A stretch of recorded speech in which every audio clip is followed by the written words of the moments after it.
IDEO folks on the West Coast, the folks that really do this great job with innovation, have a slogan. They say, fail early and fail often. And that speaks to their culture of being risk takers. And I think we've created a culture of risk averse. We want to play it safe.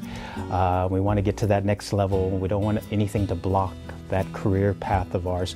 And I think we as leaders, Bishop Goodpaster and I, have to assure folks that they won't be punished when they fail. In fact, you will learn more in your failure than you will in your successes.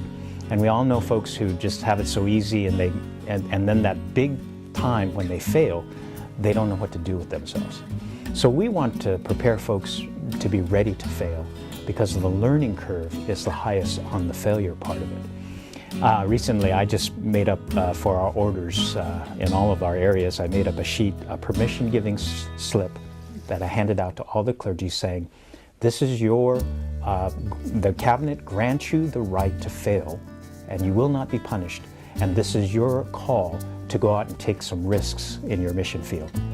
It was pretty well received. Folks felt that we were really then demonstrating, and then you got to back it by really not punishing people when they do fail. But it sparked a great conversation in all of the orders meetings that I was around. And I think we're trying to finally convincing folks that it's safe for them to take some risks. We've had some experiences here in Western North Carolina where we've really, the superintendents and I have really been encouraging churches to get outside the walls, know your neighborhood. Yep. Well, we've got people who've taken us up on that. Mm-hmm. They've started walking the streets of their neighborhoods. Yeah. They've started meeting people. And they've taken risks because some of our churches are located in neighborhoods where demographics, crime rates, and all that, they're making a huge impact on the lives of people just because they were willing to take a risk to go outside. Amen. That's one side of risk. Right. Another is just trying new things. I mean, right.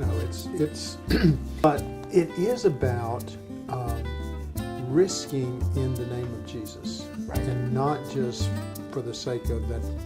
Let's do something weird and strange.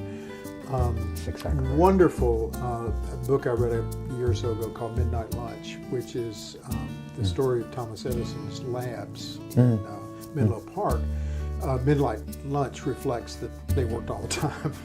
But the interesting thing was, and we all know the stories about how many times he tried to do the light bulb, he never saw it as a failure. It was one more lesson that he learned. Right. On the way to something else. And if we could ever convince some of our churches that this intentional vitality for change is about taking some risk. I love the idea of a permission slip to say, go try it. That's right. Yeah. So maybe what we need to do, permission slips for the churches that did intentional vitality for change. So we're giving you permission. You have permission. That's right. You have permission. That's right. Go therefore. That's right. Take thou forth. That's right. That's right.